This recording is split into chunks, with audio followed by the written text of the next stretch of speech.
ప్రార్థనతో ఈ యొక్క కూటమిని మనము ఆరంభించుకుందాం. ప్రేమగల మా తండ్రి, నీ యొక్క పరిశుద్ధమైన నామం బట్టి మీకు వందనాలు, స్తుతులు, స్తోత్రం చెల్లించుకుంటున్నాం తండ్రి.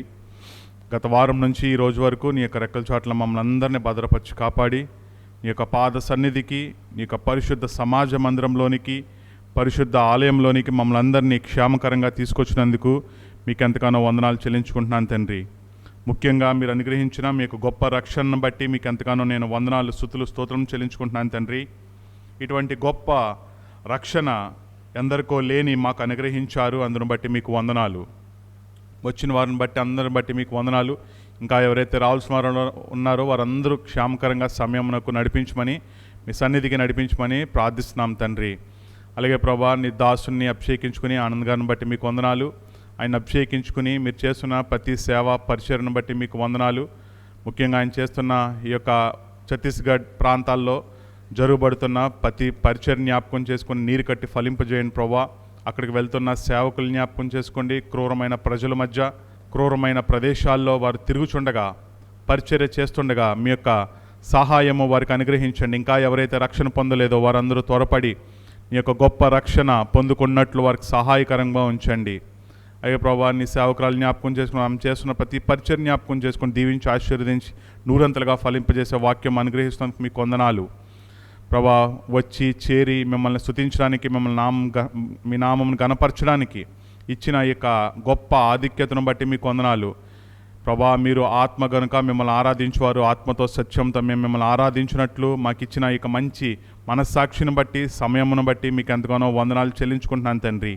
ఎవరైతే వ్యాధి గుండా, బాధల గుండా ఇంటి వద్దనే ఉన్నారో వారికి మంచి ఆదరణ అనుగ్రహించండి, వారికి మంచి స్వస్థత అనుగ్రహించండి ప్రభా. పూర్ణ బలము, శక్తి నింపి వారిని లేవనెత్తి నీ యొక్క శరీరంలో, నీ యొక్క రక్తంలో పాలు పంచుకునే సమయంలోనికి వారిని నడిపించమని ప్రార్థిస్తున్నాను తండ్రి. మా ఎదుట ఉంచబడిన బల్లో ప్రభా మేము యోగ్యంగా మమ్మల్ని మేము పరీక్షించుకొని ప్రభా దానిలోని నీ పాత్రలోనికి చేయి వేయగలిగినట్లు మాకు సహాయకరంగా ఉంచమని ఇచ్చిన గొప్ప మనస్సాక్షిని బట్టి మీకు ఎంతగానో వందనాలు, స్తుతులు, స్తోత్రం చెల్లించుకుంటూ నా ప్రభువును నా రక్షకునైన ప్రభువైన యేసుక్రీస్తు వారి అతి పరిశుద్ధమైన నామంలో స్తుతించి ప్రార్థించి అడిగి వేడుకొంచున్నాం తండ్రి.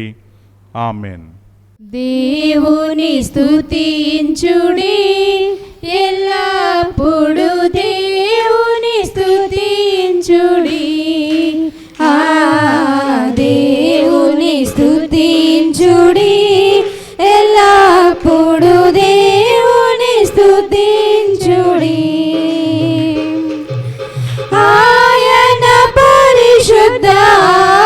పరిశుద్ధాలయమందు, ఆయన పరిశుద్ధాలయమందు, ఆయన సన్నిధిలో, ఆయన సన్నిధిలో ఎల్లప్పుడు దేవుని స్తుతించుడి, ఆ దేవుని స్తుతించుడి ఎల్లప్పుడు, దేవుని స్తుతించుడి. ఆయన బలమును ప్రసిద్ధి చేయు, ఆయన బలమును ప్రసిద్ధి చేయు, ఆకాశ విశాలమందు, ఆకాశ విశాలమందు ఎల్లప్పుడు దేవుని స్తుతించుడి, ఆ దేవుని స్తుతించుడి ఎల్లప్పుడు, దేవుని స్తుతించుడి. ఆయన పరక్రమ కార్యమున్ బట్టి, ఆయన పరక్రమ కార్యమున్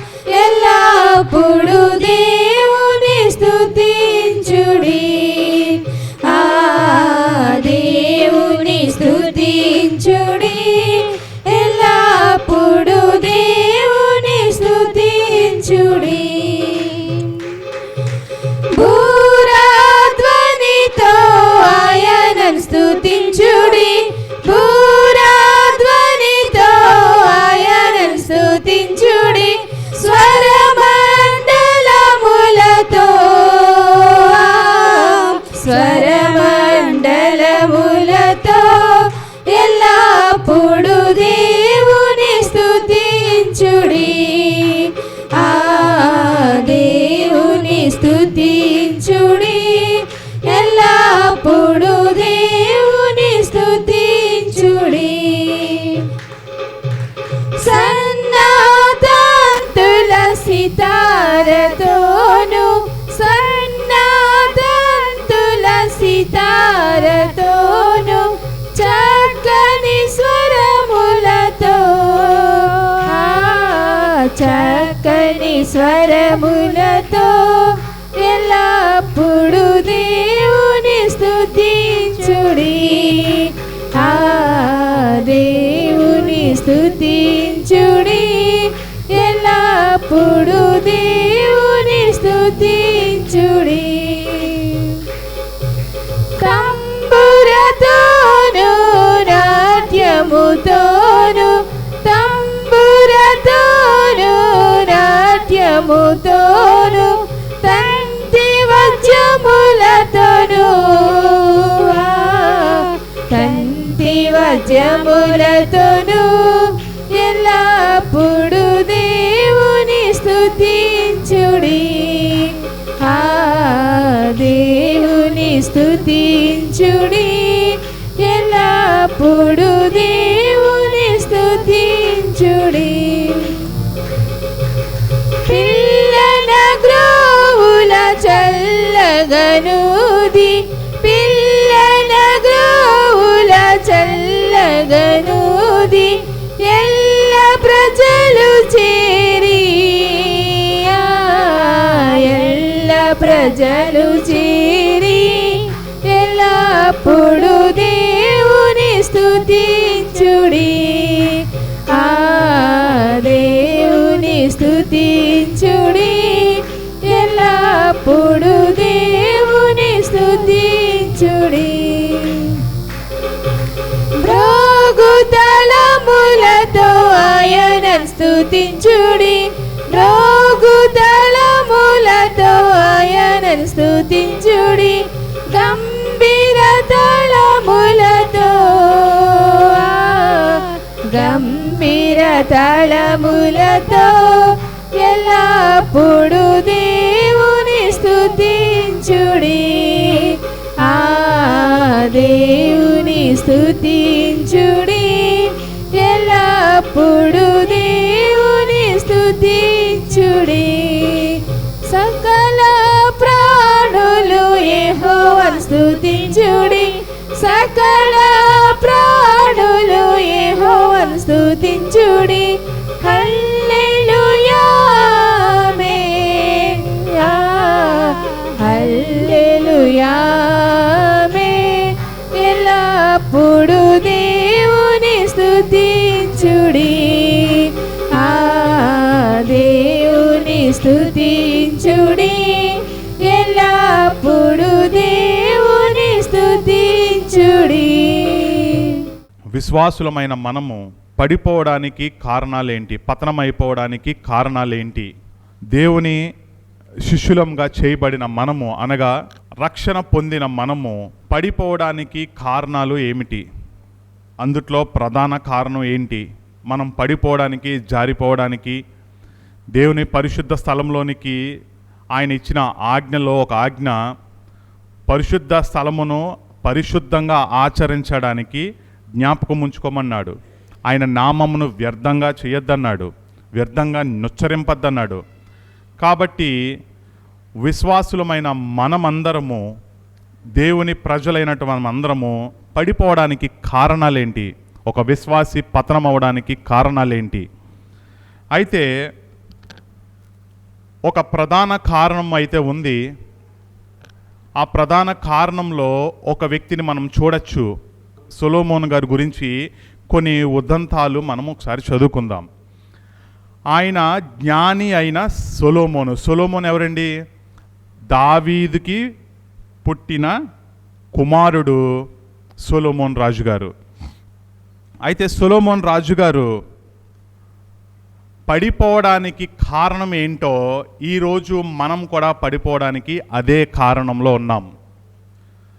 ఆనాడు అంత జ్ఞాని అయిన సొలొమోను పడిపోవడానికి ఏదైతే ప్రధాన కారణం ఏదైతే ఉందో అదే కారణంలో మనం కూడా ఈనాటి సేవకులు, ఈనాటి ప్రజలు, దేవుని విశ్వాసం కలిగిన వారు అదే కారణం బట్టి పతనమైపోయే స్థితిలోనికి వెళ్తున్నాం.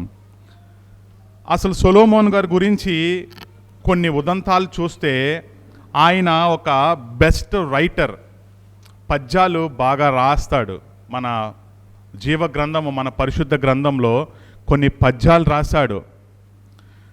ఒక మంచి బోధకుడు, బెస్ట్ ప్రీచర్ అని పిలవచ్చు సొలొమోన్ గారికి ఉన్న కొన్ని ఉదంతాలు.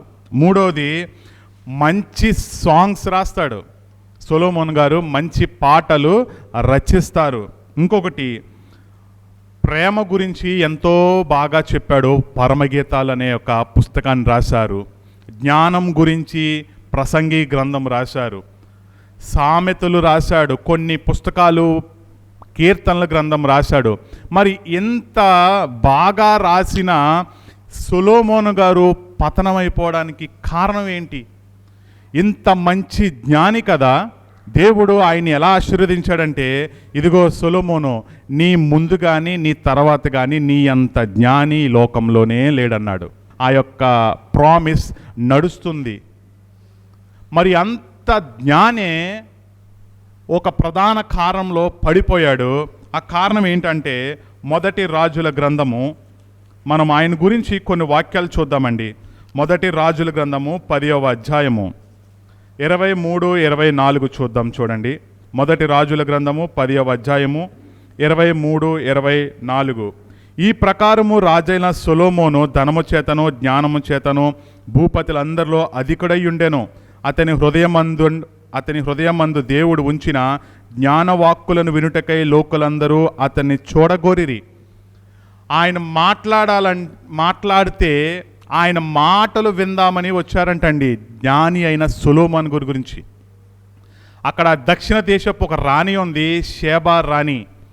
ఆ షేబా రాణి గారు ఏమని మాట్లాడారంటే, ఆయన్ని పరామర్శించడానికి, ఆయన్ని చూడడానికి, ఆయనతో మాట్లాడడానికి వచ్చినప్పుడు, ఇదే అధ్యాయం మొదటి రాజులు గ్రంథము 10వ అధ్యాయము మొదటి నుంచి చూస్తే, షేబా దేశపు రాణి యెహోవా నామమును గూర్చి, సొలొమోను కలిగిన కీర్తిని గూర్చి వినడానికి వచ్చినప్పుడు ఆమె ఒక మాట పలుకుతుంది. ఏమని పలుకుతుందంటే, నీ సేవకులకి చాలా గొప్ప ధన్యత ఉండండి, నాకు ఆ ధన్యత లేదంటుంది షేబా దేశపు రాణి. ఎందుకు ఏంటి అని అడిగితే, మీరు అటు ఇటు తిరిగినప్పుడు కొన్ని మాటలు మాట్లాడుతున్నారు చూడండి, అవన్నీ వాళ్ళ దగ్గరుండి చక్కగా వింటున్నారు. నేనైతే వేరే దేశానికి రాణినైపోయాను, నేను గనక నీ సేవకురాలని అయి ఉంటే గనక నేను చాలా హ్యాపీగా ఫీల్ అవుతున్నాను అంటుంది. ఆ వాక్యం చూసుకుందాం చూడండి, 10వ అధ్యాయము 6వ వచనం చూడండి. రాజుతో ఇట్లా, నేను నీ కార్యములను గూర్చియు జ్ఞానమును గూర్చియు నా దేశమందు నేను వినిన మాట నిజమే. అయినను నేను వచ్చి కన్నులారా చూడక మునుపు ఆ మాటలో నమ్మకయుంటిని, ఉన్న దానిలో సగమైనను నాతో చెప్పబడలేదు. ఇప్పుడు నేను తెలుసుకొనిచున్నాను, నీ జ్ఞానము నీ భాగ్యమును నేను వినన దాన్ని బహుగా మించి ఉన్నవి. నీ జనులు భాగ్యవంతులు, నీ ముందర ఎల్లప్పుడూ నిలిచి నీ జ్ఞానవచనములను వినుచుండు నీ సేవకులు భాగ్యవంతులు. ఈ రాణిగారు ఏమంటున్నారండి, నేను రాణి అయినందుకు నేను హ్యాపీ ఫీల్ అవ్వట్లే, నీ సేవకురాలను అవ్వనందుకు నేను బాధపడుతున్నాను. నీతో ఉన్న ఈ సేవకులు చాలా చాలా చాలా చాలా గ్రేట్ అంటుంది. అయితే ఆయన పడిపోవడానికి కారణం ఏంటి? ఆయన పడిపోవడానికి కారణం చూడండి, మొదటి రాజుల గ్రంథము 11వ అధ్యాయము 1వ వచనం చూడండి. మోయాబీయులు, ఏదోమీయులు, అమ్మోనీయులు, సీదోనీయులు, హిత్తీయులు అను జనులు మీ హృదయములను తమ దేవత తట్టు త్రిప్పుదురు గనుక వారితో సహవాసం చేయకూడదనియో వారు మీతో సహవాసం చేయకూడనియదనియో యెహోవా ఇశ్రాయేలుకు సెలవిచ్చి ఉన్నాడు.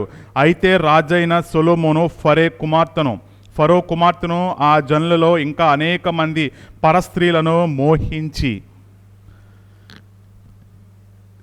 ఈ సొలొమోన్ గారు ఏం చేశారంటే, మోషే టైంలోనే దేవుడు ఒక మాట చెప్పాడు. ఏమని చెప్పాడంటే, ఇదిగో మోషే, మీరు కనాను దేశానికి వెళ్తున్నారు కదా, అక్కడ ఉన్న జనాలు, ఆ కనాను దేశంలో ఉన్న ఇతర జనాలు అంటే ఎవరంటే ఈ మోయాబీలు, ఎదోమీలు, హిత్తీలు, కల్దీలు, వీళ్ళందరితో మీరు కలవకూడదు.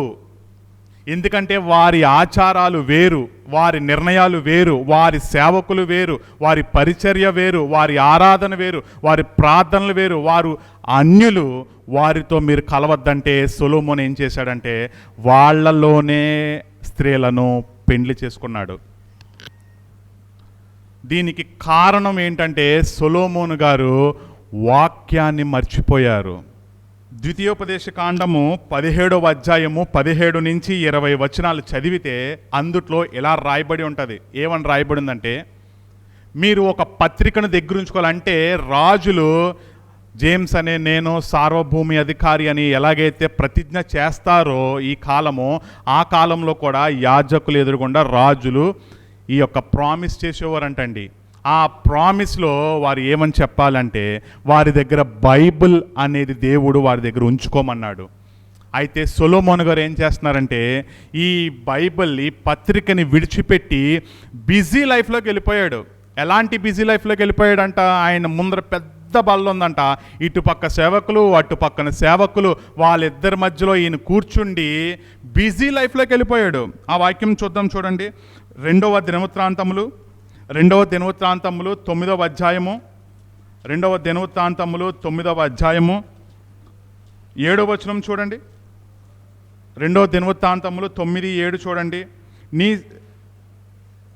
నీ సేవకులు భాగ్యం మంచిది, ఎల్లప్పుడూ నీ సముఖం నిలిచియుండి నీ జ్ఞాన భాషను వినుచుండు నీ సేవకులైన వారి భాగ్యము మంచిది.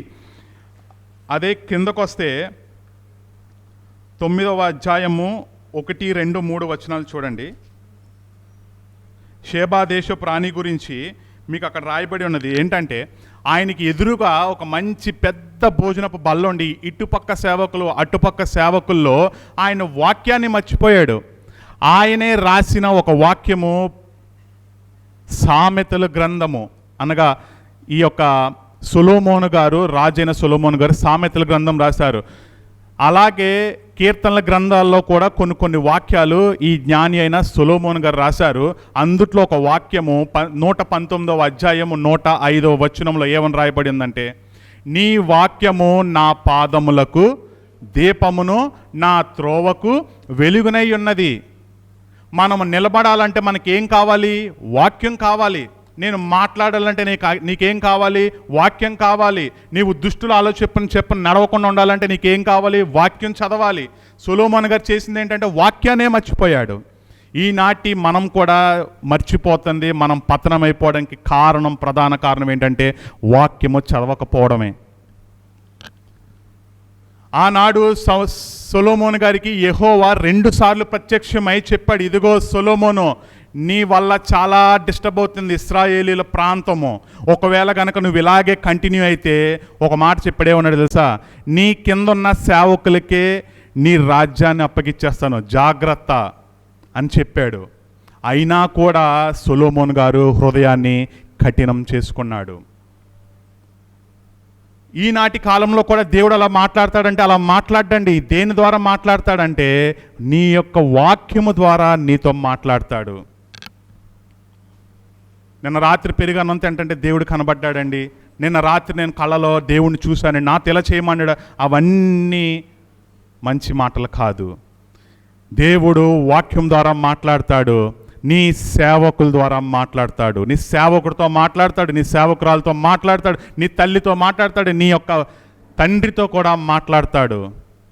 మరి వాళ్ళు చెప్తున్న ఆజ్ఞను తిరస్కరిస్తే నీవేమైపోతావు? సామెతల గ్రంథము 3వ అధ్యాయం చూడండి. సామెతల గ్రంథము 3వ అధ్యాయము, సామెతల గ్రంథము 3వ అధ్యాయము 11వ వచనం చూడండి.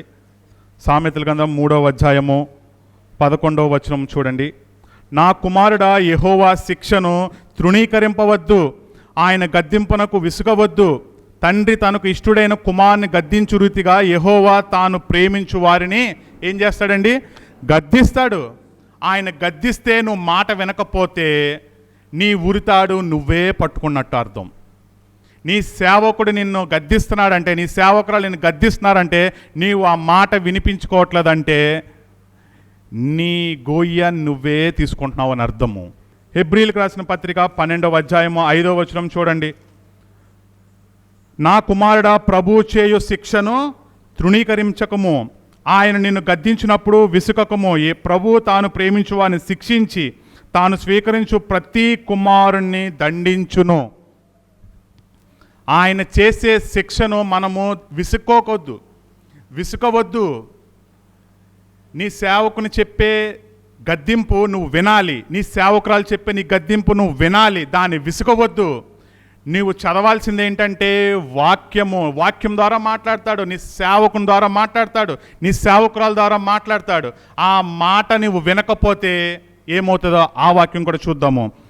సామెతల గ్రంథము 20వ అధ్యాయము 20వ వచనం చూడండి. నీ సేవకుల ద్వారా మాట్లాడతాడు, నీ తల్లి ద్వారా మాట్లాడతాడు, నీ తండ్రి ద్వారా మాట్లాడతాడు. అయితే అక్కడ వాక్యం అని చెప్తుంది చూడండి. తన తండ్రినైనను తల్లినైనను దూషించు వాని దీపము కారు చీకటిలో ఆరిపోవును. దేవుడు నిన్ను పలుసార్లు నేను గద్దిస్తున్నాడంటే నీవు వాక్యాన్ని విడిచిపెట్టి అటు ఇటు తిరుగుతున్నావు. కాబట్టి ఈరోజు పరిశుద్ధ దినం. ఈరోజు నువ్వు ఎక్కడ ఉండాలి? పరిశుద్ధ సమాజ మందిరంలో ఉండాలి. దేవుడు నీకు అనుగ్రహించిన యొక్క పరిశుద్ధ సమాజ మందిరంలో ఆయన స్తుతించాలి, ఆయన గణపరచాలి, ఆరాధనలోకి ఏకీభవించాలి, తర్వాత ఆయన బల్లలోనికి ఏకీభవించాలి. మనస్సాక్షితో నిన్ను నీవు సరిచేసుకుని అతిక్రమములు చేయవాడు వర్ధిల్లడు. అయితే నువ్వేం చేయాలి? ఒప్పుకోవాలి. ఒప్పుకుంటే సరిపోతుందా? విడిచిపెట్టాలి. అప్పుడే నువ్వేమవుతావు? కనికరం పొందుతావు. దినదినము వాక్యమును చదవాలి.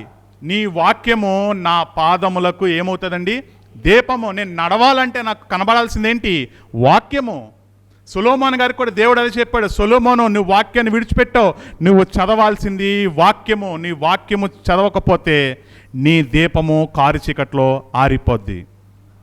అదే సామెతల గ్రంథం 29వ అధ్యాయంలో మళ్ళీ ఇంకొక మాట చెప్తున్నాడు. ఎన్నిసార్లు గద్దించను లోబడిన వాడు మరీ తిరుగు లేకుండా హఠాత్తుగా నాశనం అయిపోతావు. అది ఫైనల్ స్టేజ్. ఎన్నిసార్లు గద్దించనో నువ్వు లోబడకపోతే నీ దీపము కారు చీకట్లో ఆరిపోద్ది. కాబట్టి ప్రియ సహోదరుడా, ప్రియ సహోదరి, ఈరోజు మనం దేవుని సమాజ మందిరంలోనికి వచ్చి ఆయన్ను ఆరాధించడానికి, ఆయన స్తుతించడానికి మనం వచ్చాము. అయితే మనకి వెలుగు ఏదన్నా ఉందా? మనకి ఏదైనా దీపం ఏదన్నా ఉందంటే అది నీ యొక్క వాక్యమే. వాక్యము ద్వారానే మాట్లాడతాడు. వాక్యం ద్వారా మాట్లాడితే మనము ఆరాధించగలము. ఎలా ఆరాధించగలం? దేవుడు ఆత్మ గనుక ఆయన ఆత్మతో ఆరాధించేవారు సత్యంతో, ఆత్మతో, జీవంతో, పూర్ణశక్తితో మనము దేవుణ్ణి ఆరాధించగలం. కాబట్టి ఈ రీతిగా దేవుణ్ణి మనం ఆరాధించుకుందామండి.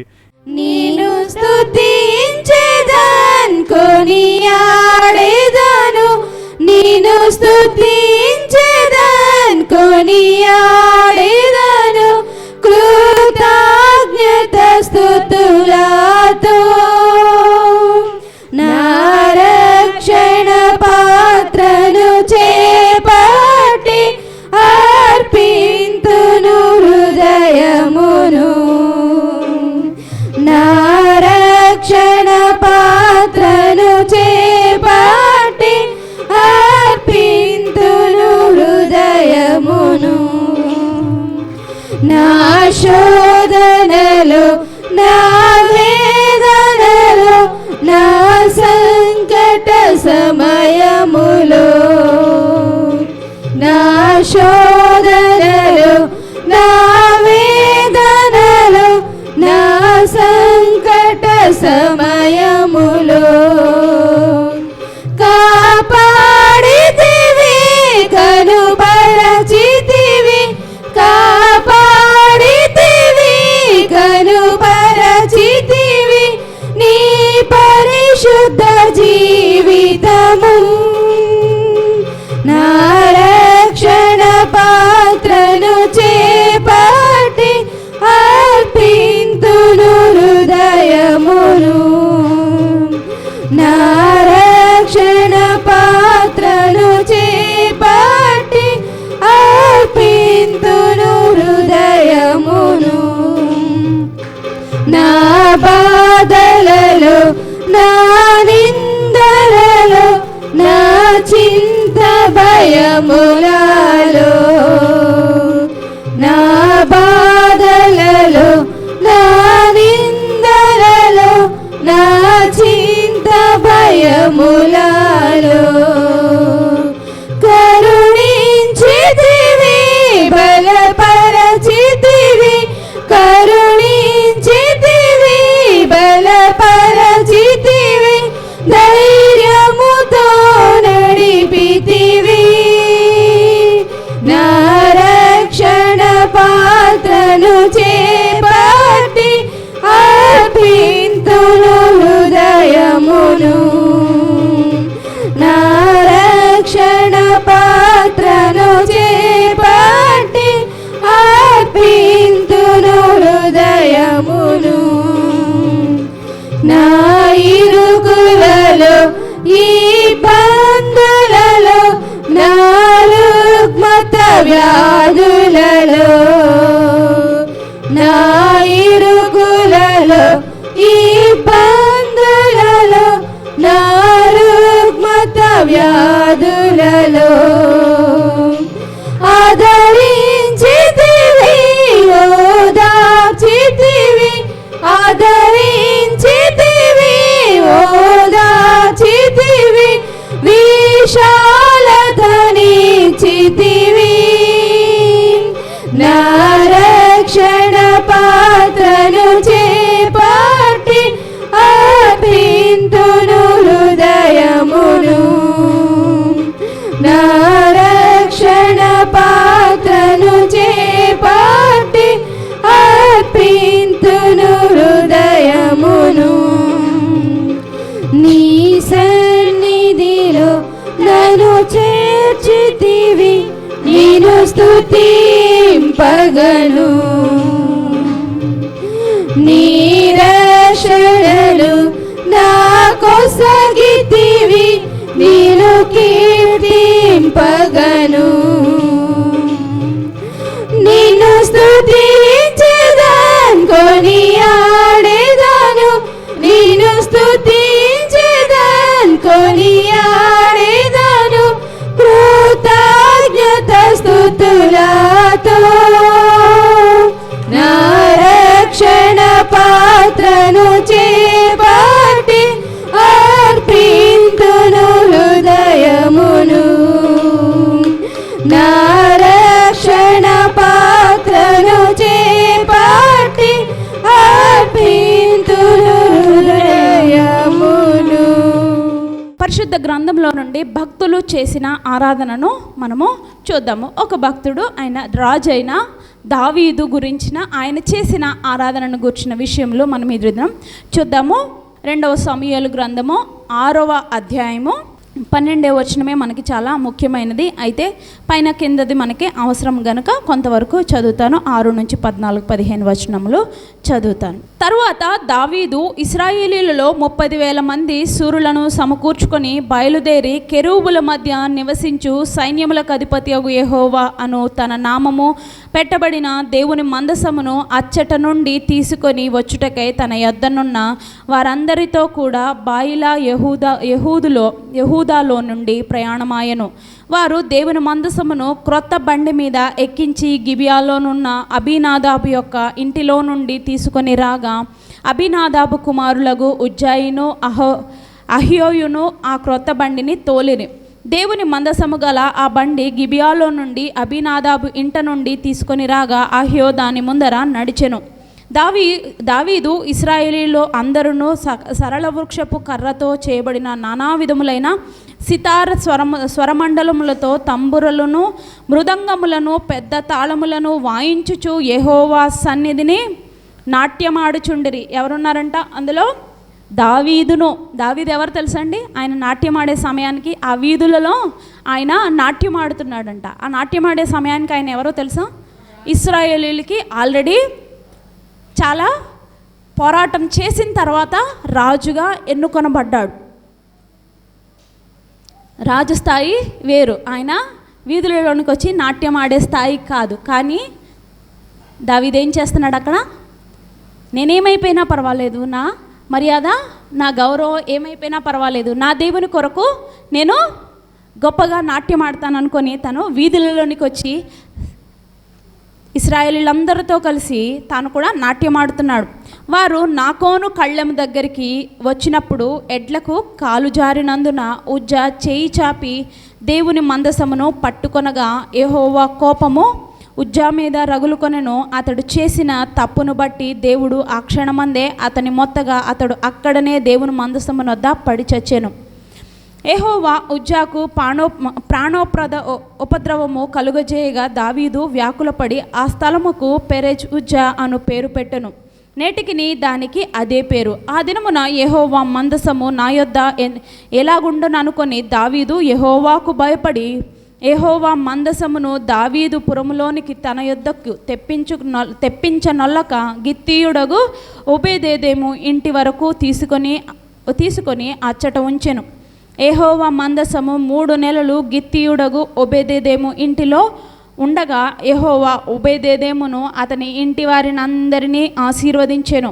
దేవుని మందసము ఉండుట వలన ఏంటంటే దేవుని మందసం అంటే ఏంటి? దేవుడు యెహోవా అను పేరు పెట్టబడిన యెహోవా మందసం అంటే ఏంటనుకుంటున్నారు? దేవుని ప్రత్యక్షతగా ఇశ్రాయేలీలు దేవుని మందసాన్ని ప్రతిష్ఠించుకున్నారు.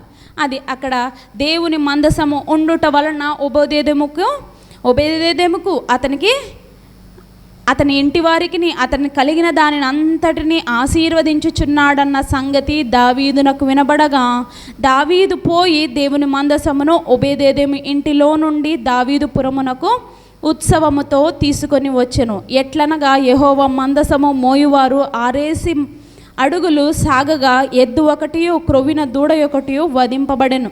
దావీదు నారతో నేయబడిన ఎఫోదు ధరించిన వాడై శక్తి కొలది యెహోవా సన్నిధిని నాట్యమాడుచుండెను. ఈలాగున దావీదు ఇశ్రాయేలీలు అందరూ ఆర్భాటముతోనూ బాకానాదములతోనూ యెహోవా మందసమును దావీదుపురమునకు తీసుకొని వచ్చిరి. యెహోవా మందసము దావీదుపురమునకు రాగా సౌలు కుమార్తెయగు మికాలు కిటికీలో నుంచి చూచి యెహోవా సన్నిధిని గంతులు వేయుచు నాట్యమాడుచున్న దావీదును కనుగొని తన మనసులో అతని హీనపరుచుకొనెను. వారు యెహోవా మందసము తీసుకొని వచ్చి గుడారం మధ్యను దావీదు దాని కొరకు ఏర్పరిచిన స్థలము నుంచగా దావీదు దహన బలులు సమాధాన బలులు యెహోవా సన్నిధిని అర్పించెను. అర్పించుట చాలించిన తరువాత సైన్యముల అధిపతి యెహోవా నామమున దావీదు జనులను ఆశీర్వదించి సమూహముగా కూడిన ఇశ్రాయేలీయులకు స్త్రీ పురుషులకందరికీ ఒక్కొక్క రొట్టెయు ఒక్కొక్క భక్ష్యమును ఒక్కొక్క ద్రాక్ష పండు అడయు పంచిపెట్టిన తరువాత జనులందరూ తమ తమ ఇండ్లకు పోయిరి.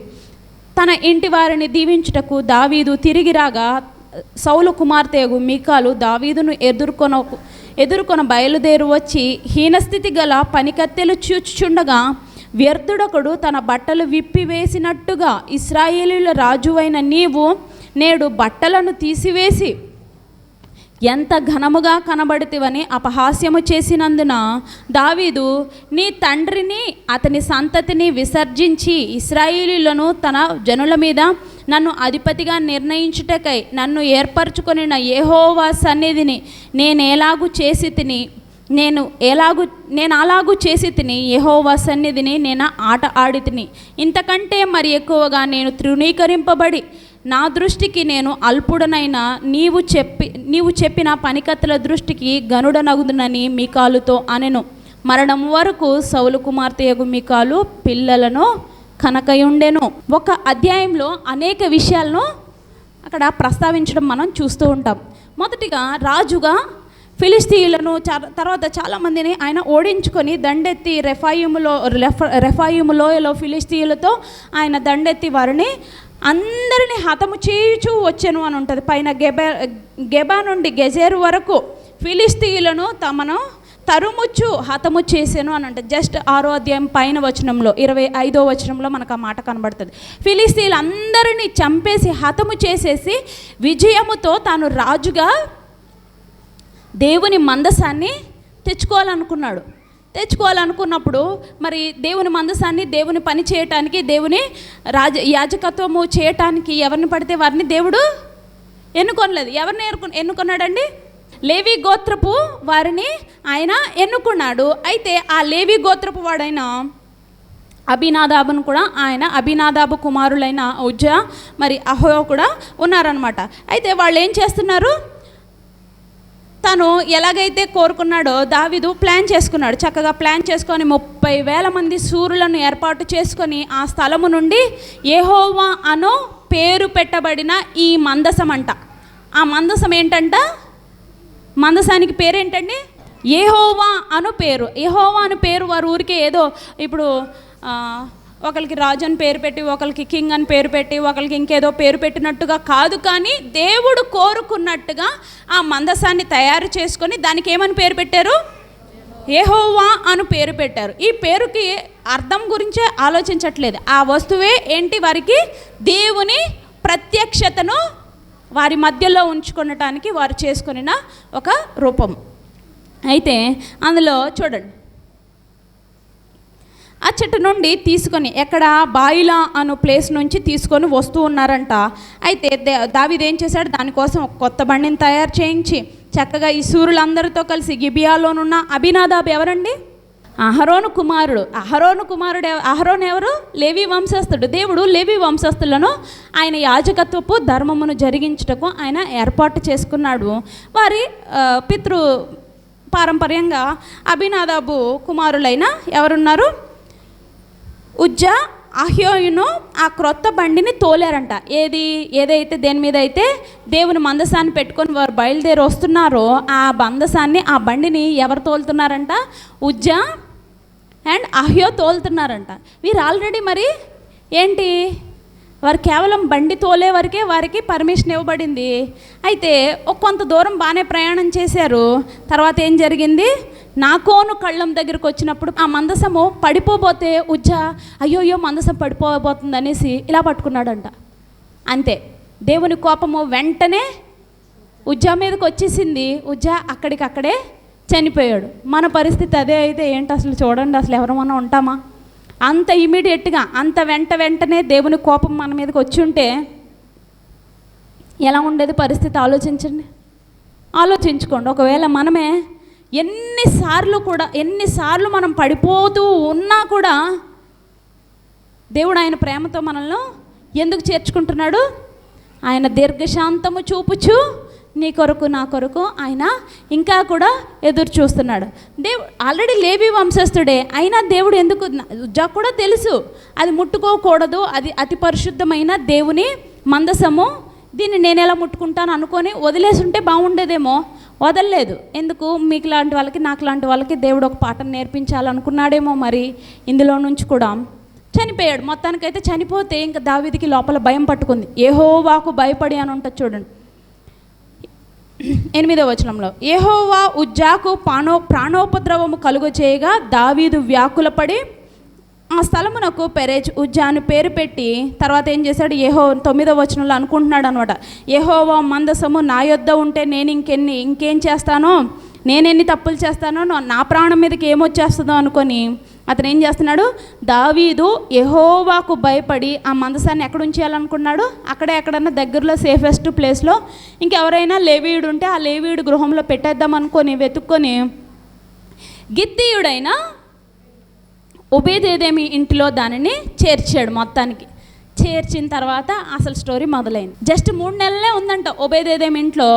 అంతే, దేవుని ప్రత్యక్షత అక్కడుంది, దేవుని గుడారం అక్కడుంది, దేవుడు వారి గృహంలో నివసించాడు. వారికి ఆశీర్వాదము మీద ఆశీర్వాదము, కృప వెంబడి కృప వారు చూడడం మొదలుపెట్టారు. ఆ విషయం దావీదుకు తెలిసిపోయింది. అక్కడ మనం అదే చదువుతాం, దేవుని మందసము ఉండుట వలన ఒబేదేదేము ఇంటి వారిని అతనికి కలిగిన దానిని అంతటిని ఆశీర్వదించుచున్నాడు దేవుడు అన్న సంగతి దావీదు నాకు వినబడగానే వెంటనే మళ్ళీ రిగ్రెట్ అయిపోతున్నాడు, నాలుగు కట్ చేసుకున్నాడు. అయ్యయ్యో నేను ఎలాగా దీన్ని దేవుని మందసాన్ని అక్కడ వదిలేసాను, ఎలాగా తెచ్చేసుకుందామని మళ్ళీ బయలుదేరి వెళ్ళి తెచ్చేసుకుంటున్న ఆ క్రమంలో చక్కగా మళ్ళీ మంచి నారబట్టలతో ఉన్న ఎఫోదును ధరించుకొని, అంటే దేవుని ఆరాధనకు తను సిద్ధపడుతున్నాడు అనమాట. నా దేవుని మందసాన్ని నేను తెచ్చుకునేటప్పుడు నేను ఇటు రీతిగా సిద్ధపడి ఉండాలని చక్కని మంచి మాట అక్కడ రాశారు చూడండి.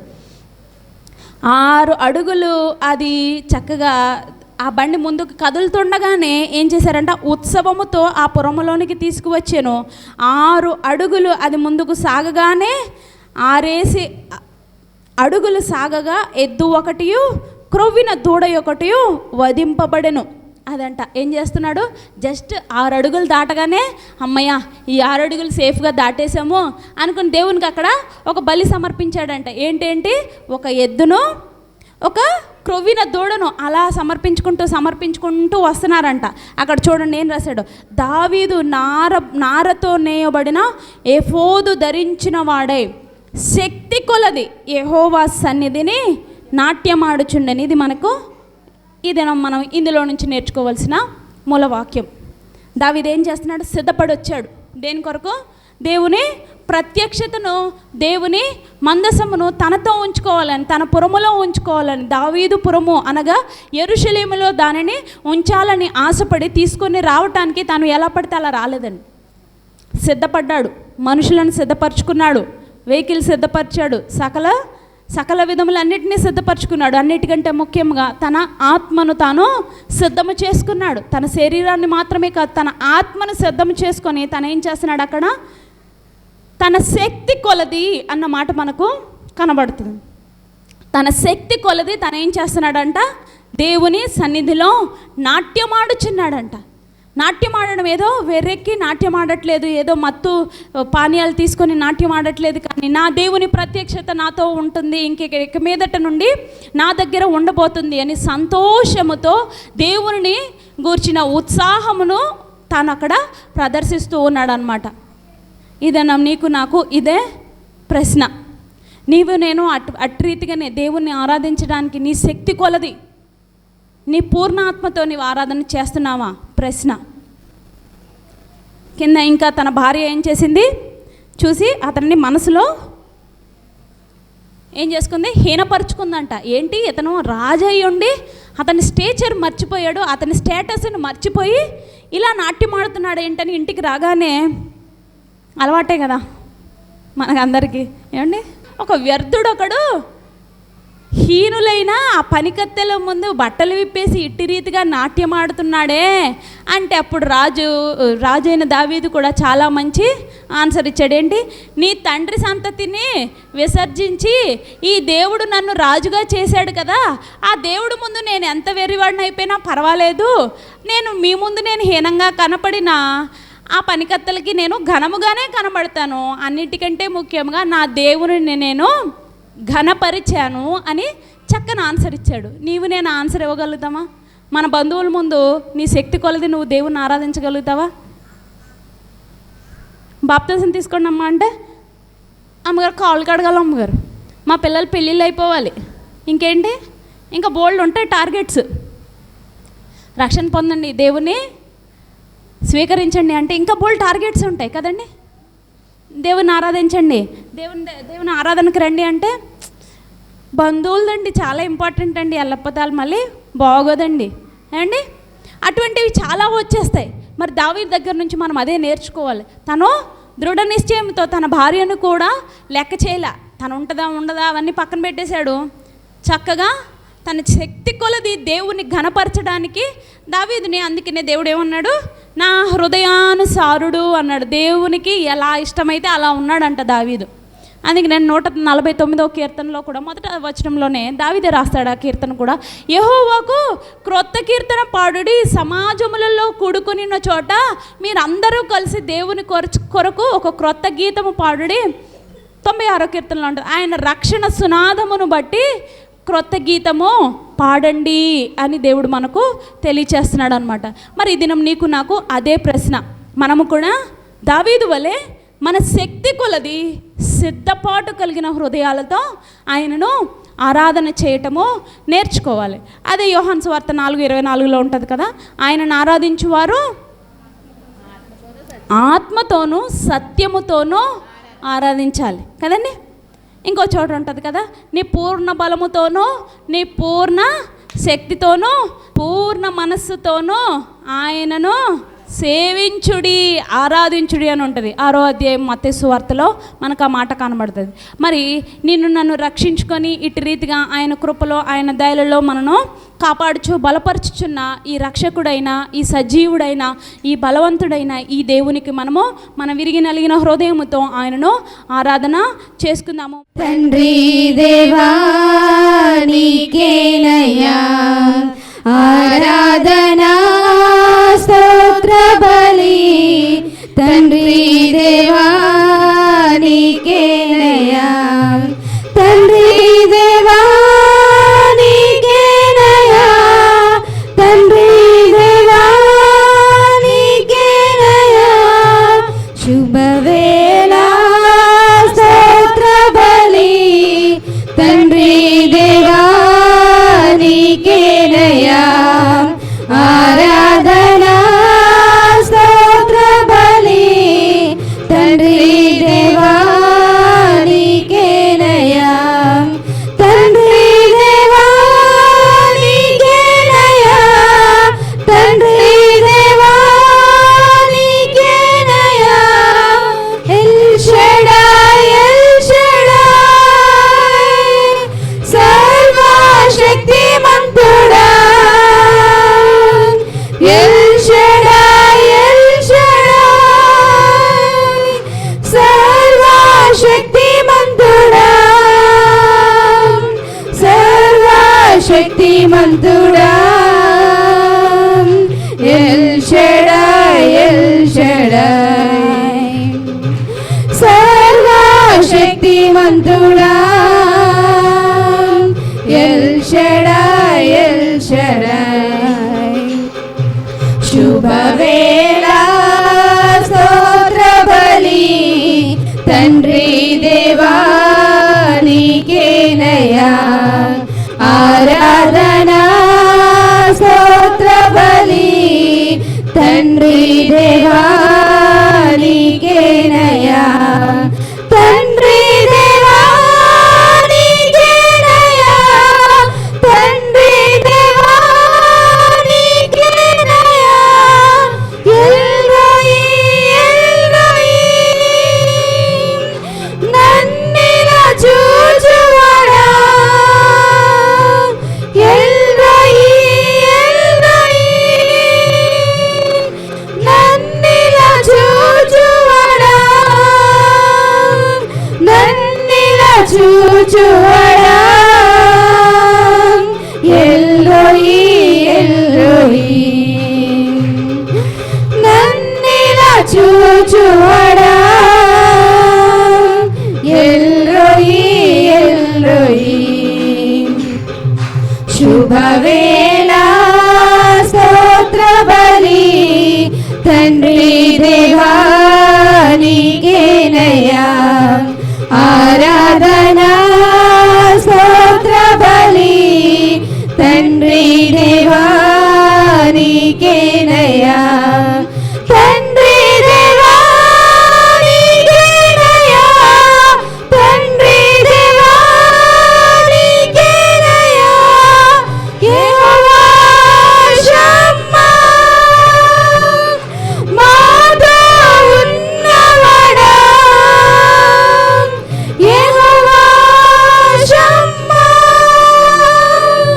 మాతో ఉన్నవాడా, మాతో ఉన్నవాడా. యెహోవా షమ్మా, మాతో ఉన్నవాడా. యెహోవా షమ్మా. శుభవేళ స్తోత్ర బలి. తండ్రి దేవా నీకేనయ్యా ఆరాధనా స్తోత్ర బలి. తండ్రి దేవా నీకేనయ్యా, తండ్రి దేవా నీకేనయ్యా, తండ్రి దేవా నీకేనయ్యా. యెహోవా షాలోమ్, శాంతి నొసగువాడా.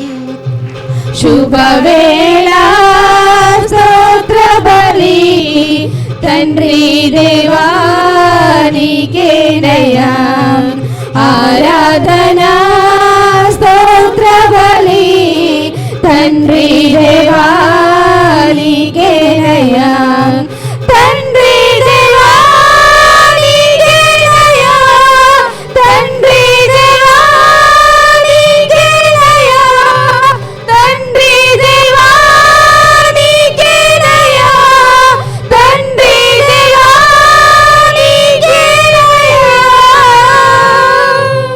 అందరికీ వందనాలు. మరి అనేక మంది గడిచిన వారంలో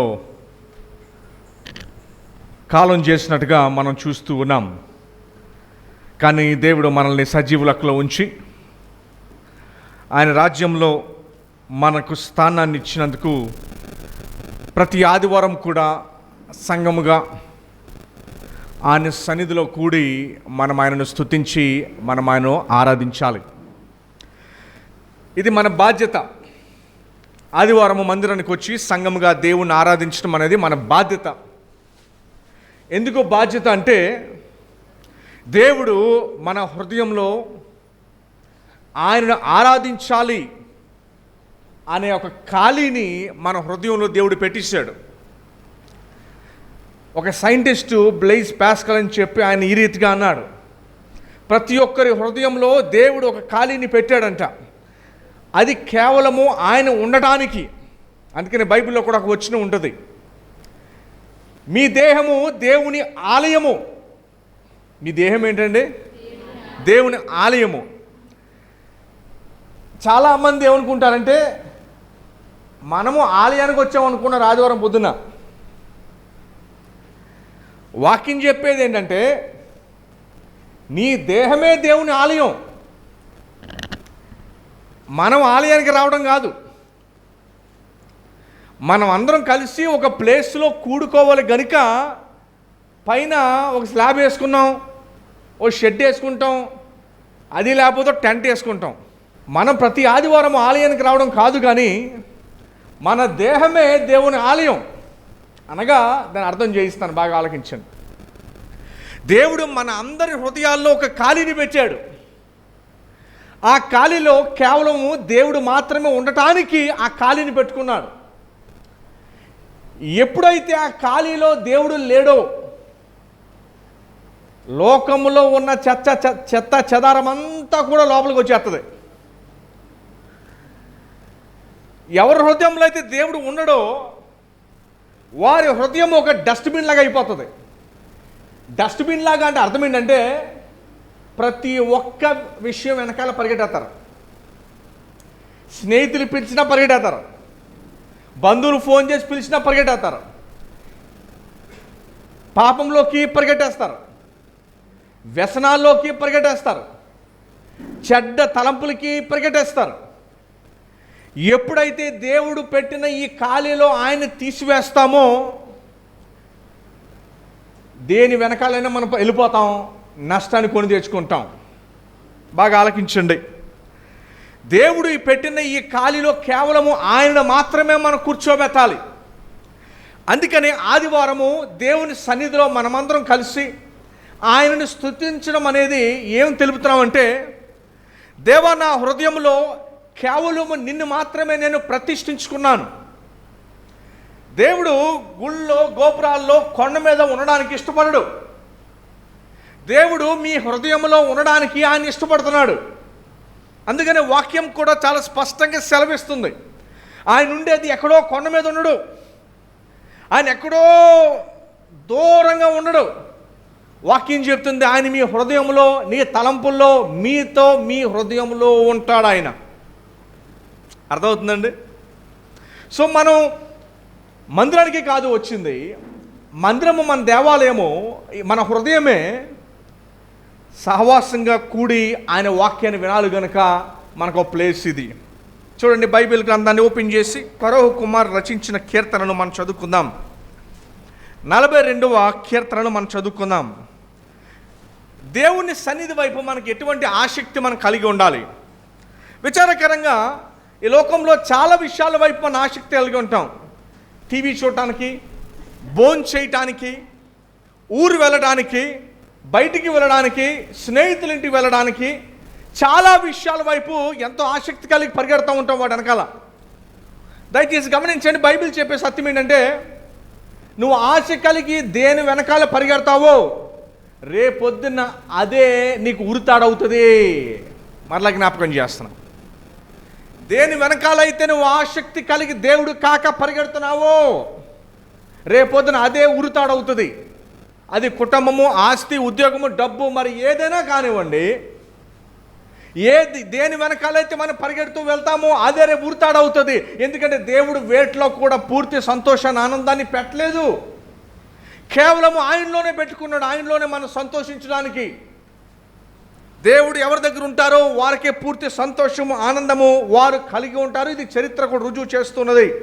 సో అంచేత దేవుని సన్నిధికి, దేవుని ఎడల ఎటువంటి ప్యాషన్ మనం కలిగి ఉండాలి, దేవుని వైపు ఎట్లాంటి ప్యాషన్ కలిగి ఉండాలి. 42వ దావీదు కీర్తన 1వ వచనం చదువుకుందాం. చూడండి ఒకసారి. దుప్పి నీటి వాగుల కొరకు ఆశపడినట్లు. మీరు ఎప్పుడైనా నేషనల్ జియోగ్రాఫికల్ ఛానల్ చూస్తే, డిస్కవరీ ఛానల్ కానీ, పక్షులు కానీ పశువులు కానీ నీటి కొరకు దేశాలు దాడతాయంట. మన వెస్ట్ గోదావరిలో కొల్లేరు ఎంతమందికి తెలుసు? కొల్లేరు ఎందుకు ఫేమస్ అంటే, పక్షులు ఆస్ట్రేలియా నుంచి, ఐరోపా ఖండము నుండి ఎగురుకుంటూ వచ్చేస్తాయంట. అలాగే దేవుని వాక్యము, సహవాసము విషయమై అటువంటి ఆశ మనం కలిగి ఉండాలి. చూడండి ఏం రాస్తున్నారు. దుప్పి నీటి వాగుల కొరకు ఆశపడినట్లు దేవా నీ కొరకు నా ప్రాణము ఆశపడుచున్నది. కొరహు కుమారులు, కీర్తనకారులు, వారు దేవుణ్ణి రుచి చూచి ఎరిగారు గనుక. ఏమండి, ఏం చేసి ఎరిగారండి? వారు దేవుణ్ణి రుచి చూచి ఎరిగారు గనుక వారు ఏమంటున్నారంటే, నా ప్రాణం అంట, వారి ప్రాణము దేవుని కొరకు ఆశపడుతుందంట. మన ప్రాణము దేని కొరకు ఆశపడుతుంది? మన ప్రాణము దేని కొరకు ఆశపడుతుంది? మన హృదయము ఏది ఉంటే సంతోషించేలాగా ఉంది. దేన్ని బట్టి మన హృదయం సంతోషిస్తూ ఉన్నది? ఏమండి, దయచేసి గమనించండి. విశ్వాసుల్లో మనకు వచ్చిన చిన్న ప్రాబ్లం ఏంటంటే, పక్కకి తిరిగి చూస్తున్నాం మనం. యేసు ప్రభు నీళ్ళ మీద నడిచిన సందర్భంలో పేతురు యేసు ప్రభు అని చూసి అంటాడు, ప్రభువా నువ్వు నీళ్ళ మీద నడిచావు, నేను కూడా నడుస్తానంటే ప్రభు, పేతురు నీ వల్ల కాదయా, నువ్వు రాలేవు, ఆగు అని అనలేదు. పేతురు నువ్వు కూడా రా అని పిలిచాడు. పేతురు నడుచుకుంటూ కొంత దూరం వచ్చిన తర్వాత పక్క చూపులు చూడటం మొదలెట్టాడు. మనం కూడా పక్క చూపులు చూస్తూ ఉంటాం ఒకసారి. ప్రార్థన చేస్తున్నాను కానీ ఏటో, మొదటి పక్క చూపు. రెండవది ఆకర్షణలో. మూడవది పాపం వైపు నడిపించి ఆకర్షణలో. అయ్యే పక్క చూపులు అంటూ ఉంటారు. ఒక్కోసారి మందిరంలో కూడా నేను కూడా జ్ఞాపకం చేస్తూ ఉంటాను, పక్క చూపులు చూడొద్దని. ఏమండి, వెళ్ళిపోయిన పక్క చూపులు చూడటం. దయచేసి గమనించండి. యేసు ప్రభు శిష్యులు ఆయన వెంబడించిన తర్వాత మరల పక్క చూపు చూడాల. ఇంకొకటి మనం నేర్చుకోవాల్సిన పాఠం ఏంటంటే, దేవుడు ఒకసారి దెబ్బ కొట్టి కొన్ని మనకు నేర్పిస్తూ ఉంటాడు. దేవుడు దెబ్బ కొట్టి కొన్ని పాఠాలు మనం నేర్పిస్తూ ఉంటాడు. ఒకసారి దెబ్బ కొట్టి దేవుడు పాఠాలు నేర్పించిన తర్వాత మరలా ఆ బురదలోకి మనం వెళ్ళకూడదు. గొర్రెపిల్లని శుభ్రం చేసిన తర్వాత మరలా బురదలో దూకమంటే దూకదు. అదే పందిపిల్లని ఎంత శుభ్రం చేసినా, సెంటు కొట్టినా, చక్కటి పచ్చటి పొలాల్లోకి వదిలినా ఏమెత్తుకుంటా తెలుసా? బురద ఎత్తుకుంటుంది వెళ్ళిపోయి. అరే ఇక్కడ బాగుంది కదా, చక్కగా నీట్గా ఉంది కదా, శుభ్రంగా ఉంది కదా అనుకోదు. ప్రాబ్లం ఏంటంటే, విశ్వాసులు దేవుని చేత దీవించబడి, ఆశీర్వదించబడి, కడుపు నిండిన తర్వాత, పరస నిండిన తర్వాత, అన్నీ బాగున్నాయి, సంతోషంగా ఉన్న తర్వాత, అన్నీ నిండిన తర్వాత పాపం వైపు చూస్తూ ఉంటారు. శ్రమ కష్టం వచ్చేసరికి, ప్రభు నాకు శ్రమ కష్టం వచ్చిందని చెప్పి అప్పుడు మోకాళ్ళు వేస్తారు. దేవుడు అంటున్నాడు, ఒకసారి నేను అందులోంచి విడిపించిన తర్వాత మరలా అందులోకి వెళ్ళకే, నువ్వు వెనక్కి పోకూడదు. బైబిల్ చెప్తుంది చూడండి. దుప్పి నీటి వాగు కొరకు ఆశపడినట్లుగా దేవా నీ కొరకు నా ప్రాణము ఆశపడుచున్నది. నా ప్రాణము దేవుని కొరకు తృష్ణ గునుచున్నది, జీవం గల దేవుని కొరకు తృష్ణ గునుచున్నది. కొలసీలకు రాసిన పత్రికలో నుంచి ఈరోజు వాక్యాన్ని మనం చూడబోతున్నాం. దేవుని వైపు ఆశ కలిగి మనం ఉండాలి. దేవుడు ఒకసారి ఆ బురదలో నుంచి మనల్ని బయటికి తీసుకొచ్చిన తర్వాత మరలా మనం అందులోకి పోకూడదు. అది మనకు ఆశీర్వాదం కాదు, అది మనకు నాశనాన్ని తీసుకొస్తుంది, అది మనకి ఇబ్బందులను తీసుకొస్తుంది. ఏమండి, ఇబ్బందులు కొని తెచ్చుకుంటామా? లేదు లేదు, ఆ పని మనం చేయకూడదు. దేవుని వాక్యం సెలవిస్తుంది, ఆయన మనల్ని చీకట్లోంచి వెలుగులోకి తీసుకొచ్చిన తర్వాత, ఒకసారి దీవించిన తర్వాత, ఆశీర్వదించిన తర్వాత, మనకి ఆయన యొక్క రక్షణను మనకి ఇచ్చిన తర్వాత మరలా మనం లోకం వైపు తిరిగి చూడకూడదు. ఈరోజు కొన్ని విషయాలు చూద్దాం. ప్రాక్టికల్గా ఏ విషయాల్లో మనం వెనక్కి వెళ్తామో చూద్దాం. ఏమండి, ఏ విషయాల్లో వెనక్కి వెళ్ళే అవకాశాలు ఉన్నాయి, ఆ విషయాల్లో నుంచి మనం జాగ్రత్త పడడానికి మనం చూసుకుందాం. ఎందుకంటే ప్రభుని వెంబడించి మొదలుపెట్టిన తర్వాత మరలా వెనక్కి వెళ్తే మనం నష్టపోతాం. మనం దేవుడు చాలాసార్లు ఒక దెబ్బ కొట్టి నేర్పిస్తూ ఉంటాడు, వెనక్కి పోవద్దు నువ్వని. గమనించండి, గడిచిన సంవత్సరాల్లో ఎన్నిసార్లు దేవుని వాక్యం మీకు తెలిసి దేవుడు వద్దని చెప్పినా కూడా మరలా మీరు పక్క చూపులు చూశారు. 3వ అధ్యాయము 1వ వచనం నుంచి మనం దాదాపు 10 వచనాల దాకా మనం చదువుకుందాం. దయచేసి గమనించండి. ఈరోజు మనం చూడబోయే అంశం ఏంటంటే, ఏ విషయాల్లో దేవుడు మనల్ని బయట తీసుకొచ్చాడో మరలా ఆ విషయాల్లోకి మనం పోవద్దు. ఏమంటే గోదావరి పొంగుతుంది అనుకోండి, ఆగస్టు నెలలో బాగా పొంగుద్ది, ఎర్ర గోదావరి వస్తుంది వర్షంతో కొట్టుకున్న మట్టితోని. అందులో పడ్డారు. దేవుని దయ వల్ల ఎవరో తాడేస్తే ఆ తాడు పట్టుకుని బయటకు వచ్చేసారు. అమ్మయ్య బ్రతుకు జీవుడా అని చెప్పి గట్టెక్కేశారు. గట్టెక్కేశాక మరలా దూకుతారు అందులోకి. మునిగిపోయే వ్యక్తిని బయటికి తీసుకొచ్చిన తర్వాత మరలా అదే నీటిలో దూకుతారు. ఎవరన్నా మరలా దూకితే రెండోసారి ఏం చేస్తారు? మరలా తాడేస్తారండి. దయచేసి గమనించండి, దేవుడు అనేక సందర్భంలో మనకు తాడేసి కూడా మరలా లాగాడు, ప్రేమ కలిగినవాడు కనుక. మనుషులకు ఓపిక తక్కువ కదా, ఆడు దూకేడు, ఆడ కర్మ, ఆడ పోనే అని. కానీ దేవుడు మిమ్మల్ని అలా విడిచిపెట్టల. దేవుడు మిమ్మల్ని అట్లా విడిచిపెట్టకుండా మరలా అని కాచి కాపాడి మరలా మిమ్మల్ని అద్దరకు నడిపించాడు. 3వ అధ్యాయము 1వ వచనం, పేజ్ నెంబర్ 183. దయచేసి అందరూ కూడా బైబిల్ చూద్దాము. కొన్ని ప్రాక్టికల్ విషయాలు చూద్దాం. ఏ విషయాలు మనం తప్పిపోతున్నామో వాటిని మనము చేయకుండా దీవెనకరంగా, ఆశీర్వాదకరంగా మనం జీవిద్దాము. మన కుటుంబాన్ని కూడా మనం నడిపిద్దాం.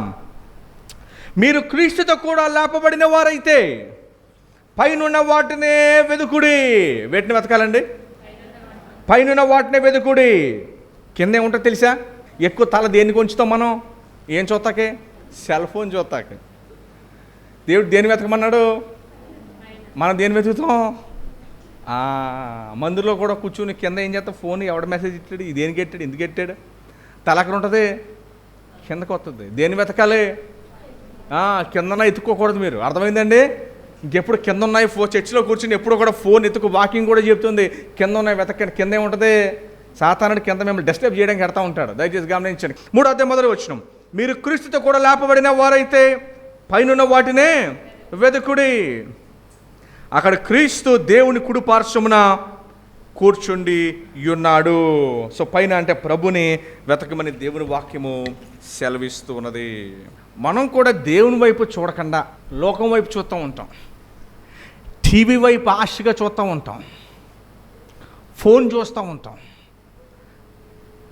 నిజాయితీగా ఎంతమంది రోజు కనీసం కొద్దిసేపు అన్న బైబిల్ చదవడానికి టైంని కేటాయిస్తున్నారు? ఎంత టైము మీ చేతిలో ఉన్న దీన్ని చూడడానికి చూస్తున్నారు? టైం దేనికి ఎంత టైం ఇస్తున్నారు? తక్కిడిలో ఏమో తేలిపోతుంది, బరువేమో ఇది ఎక్కుపోయింది. ఇది తేలిపోయింది మన జీవితంలో. దేవుడు చూసేసరికి దానియేలు టైంలో అక్కడున్న రాజుని దేవుడు తక్కిడిలో చూశాడు. ఓ విశ్వాసి, మనం తక్కిడిలో ఇగానే బైబిల్ ఎక్కడికి వెళ్ళిపోయింది? పైకి వెళ్ళిపోయింది. బరువు లేదు. బరువు ఎక్కడుంది? ఫోన్లోకి వెళ్ళిపోయింది బరువు అంతా. ఫోను, టీవీ, లోకం, ఇది తేలిపోయింది. ఇది విశ్వాస జీవితంలో ఇది తేలిపోవాలి, ఇది ఉండాలి. బరువు ఎక్కడ ఉండాలి? సమయం ఎక్కడ ఉండాలి? వాక్యంలో ఉండాలి. ఇది తేలిపోయింది. దయచేసి గమనించండి. మరలా ఒకసారి వాక్యం చదువుతాను చూడండి. మీరు క్రీస్తుతో కూడా లేపబడిన వారైతే పైనున్న వాటిని వెతుకుడి. అక్కడ క్రీస్తు దేవుని కుడి పార్శ్వమున కూర్చుండి ఉన్నాడు. 2వ వచనం చదువుకుందాం. పైనున్న వాటి మీదే కానీ భూ సంబంధమైన వాటి మీద మనస్సు పెట్టకొనుకుడి. మీ మనసు ఎక్కడుంది ఈ రోజున? మీ ఆశ ఎక్కడ ఉంది? దాని మీద మీరు మనసు పెట్టద్దండి. దాని మీద మీరు మనసు పెట్టవద్దు. ఏలైనగా మీరు మృతి పొందితిరి. ఇంత స్పష్టంగా బైబిల్ మాట్లాడుతుంది చూడండి. సెల్ ఫోన్ వైపు, టీవీ వైపు, లోకం వైపు, లోక ఆశల వైపు మీరు మృతి పొందారు. అవి మీ జీవితంలో ఏలుబడి చేయకూడదు. ఎప్పుడైతే లోకానికి ఎక్కువ టైం ఇస్తున్నామో అది మనం ఏలుబడి చేసేస్తున్నాం. మనం లోకానికి ఎప్పుడైతే ఎక్కువ సమయాన్ని మనం కేటాయిస్తున్నామో, ప్రభు సన్నిధికి, ఆయన వాక్యానికి ప్రార్థన చేసుకోవడానికి తక్కువ టైం ఇస్తామో, విశాల మార్గంలోంచి మనం ఇరుకు మార్గంలోకి రావాలన్న సంకేతం అది. విశాల మార్గం ఏంటో తెలుసండి? ఏదైనా చేయొచ్చు, ఎలాగైనా బతకచ్చు. వాక్యం చెప్తుంది, పైన వాటి మీద మీ కన్నులు పెట్టుకోండి, ఏలనగా మీరు మృతి పొందితిరి, మీ జీవము క్రీస్తుతో కూడా దేవుని యందు దాచబడి ఉన్నది. మనకి జీవమై ఉన్న క్రీస్తు ప్రత్యక్షమైనప్పుడు మీరు ఆయనతో కూడా పరలోక రాజ్యంలో చేర్చబడాలి అంటే లోకంలో ఉన్న విషయాలు మీరు విడిచిపెట్టాలి.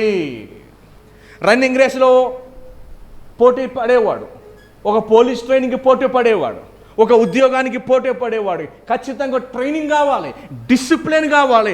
ఆత్మీయ జీవితంలో ఎదిగే మీరందరికీ కూడా మీకు డిసిప్లిన్ కావాలి. నో చెప్పాలి కొన్ని విషయాలకి. నేను ఫోను ఎంతసేపే చూస్తాను, దానికి నో చెప్పేస్తాను. అమ్మ టీవీ కొంతసేపే చూస్తాను, మిగతా దానికి నో చెప్పేస్తాను. నేను కొద్దిసేపు ప్రార్థన చేసుకుంటాను. నేను బైబిల్ చెప్తుంది కొన్ని విషయాలు మనం విడిచిపెట్టాలి. మనకు డిసిప్లిన్ కావాలి. మనం డిసిప్లిన్ ఉండదు. శరీరానికి ఏది తోచితే అది చేయకూడదు. సింపుల్గా చెప్పాలంటే వాస్తవమేదో సత్యమేదో అది మనం చేయాలి తప్ప శరీరానికి తోచింది చేయకూడదు. దేవుని వాక్యం సెలవిస్తున్న మాట ఏంటంటే, మనం పైన వాటిని ప్రభువుని వెతకాలని, ప్రేమించాలి. లోకాన్ని కాదు, డిసిప్లిన్ కావాలి. సాతానుడు ఈ రోజుల్లో ఏం చేశాడంటే టీవీని, సినిమాలు అన్నీ సెల్ ఫోన్లోకి తీసుకొచ్చేసాడు. ఏమండి, లోకానికి దగ్గరగా చేసేసాడు. అయితే విశ్వాసులు ఎంతో అప్రమత్తంగా ఉండాలి. వారు లోకాల్లో కలిసిపోయిన వారుగా ఉండకూడదు. కావున భూమి మీద ఉన్న మీ అవయములను ఏం కాపాడుకోవాలండి? అవయవాలు కాపాడుకోవాలి. అనగా జారత్వము, అపవిత్రత, కామాతురాతను, దురాశను, విగ్రహారాధన, ధనాపేక్షను చంపివేయుడి అని. ఇది ఎలా చెప్తున్నాడు? బాబు నువ్వు కనుక ఇంకొకసారి తాగావా చచ్చిపోయావు నువ్వు. ఇంకొకసారి కనుక నువ్వు సిగరెట్ పట్టుకున్నావా చచ్చిపోయావు. నువ్వు నీ లివర్, కిడ్నీలు 2 పోయినాక అయిపోయినట్టే నువ్వు. అలా చెప్తున్నాడు దేవుని వాక్యం. దయచేసి గమనించండి. మరి దేవుని వాక్యం ఎరిగిన మీరందరూ కూడా మీ ఆశ, నేను ప్రభువుని ప్రేమించాలి, వాక్యాన్ని ప్రేమించాలి, వాక్యాన్ని వినాలి, వాక్యాన్ని చదువుకోవాలి, కాసేపు దేవునితో సమయాన్ని గడపాలి. శరీరం చెప్పినట్టు చేయకండి. ఏమండి ఏంటండి? నేను అర్థమవుతుందా మీ నా మాట? ఏం చెప్పినట్టు చేయకూడదు, అది విషయం. అందుకని పౌలు భక్తుడు మాట అన్నాడు, ఆత్మసిద్ధంగానే ఉంది, రావాలని ఉంది కానండి మానేయాలనుకుంటున్నానండి, మానేకపోతున్నాడు అట. మనం అనుకుంటాం ఆ తాగుబోతుడికే ఉందేమో జబ్బు అనుకుంటాం. మనందరి జీవితంలో అంతకన్నా పెద్దవి ఉన్నాయి. మీకు అర్థమవుతుందండి?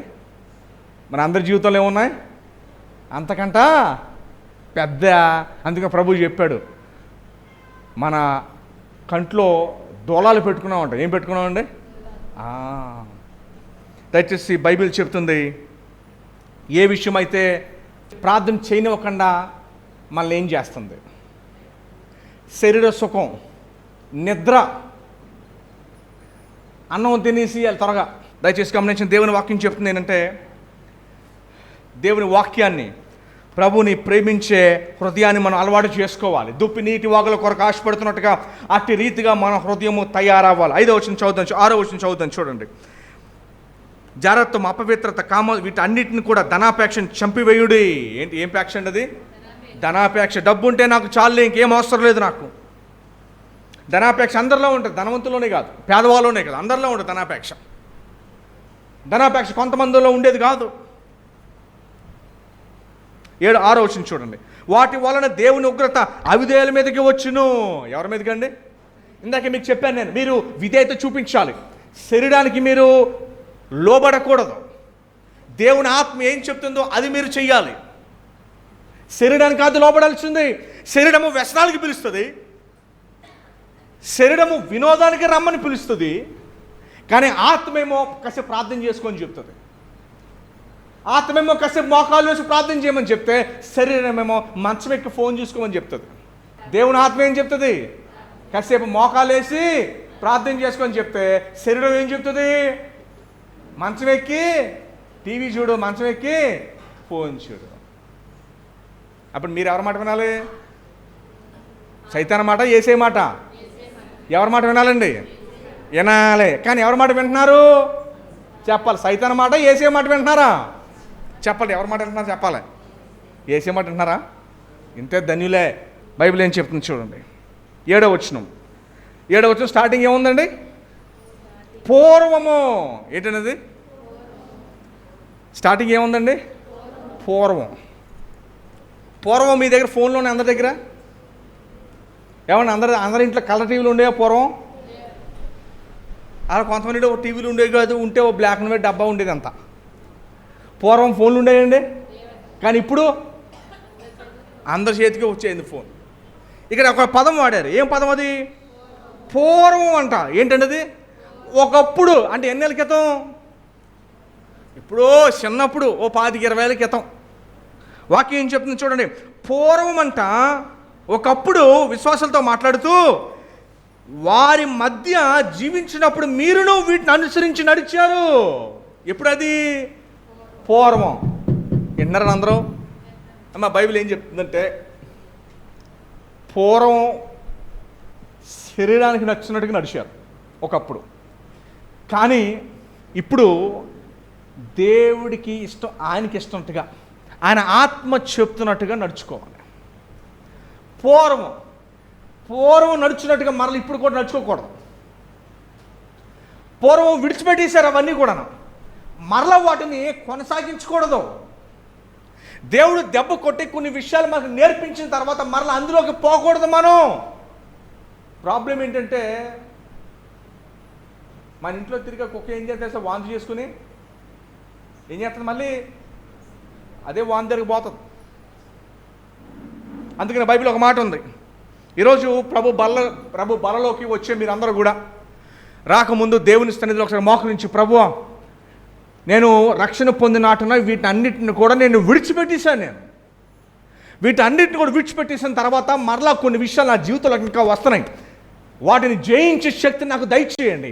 మీకు డిసిప్లిన్ కూడా కావాలి. ఎలా వస్తుంది తెలుసా డిసిప్లిన్? శరీరం మాట అనకూడదు. ఎప్పుడైనా చూడండి, డిసిప్లిన్ కనుక శరీరం మాట అంటే ఎన్నడూ డిసిప్లిన్ నేర్చుకోలేరు. ఆత్మ చెప్పిన మాట వినాలి, శరీరం చెప్పిన మాట వినకూడదు.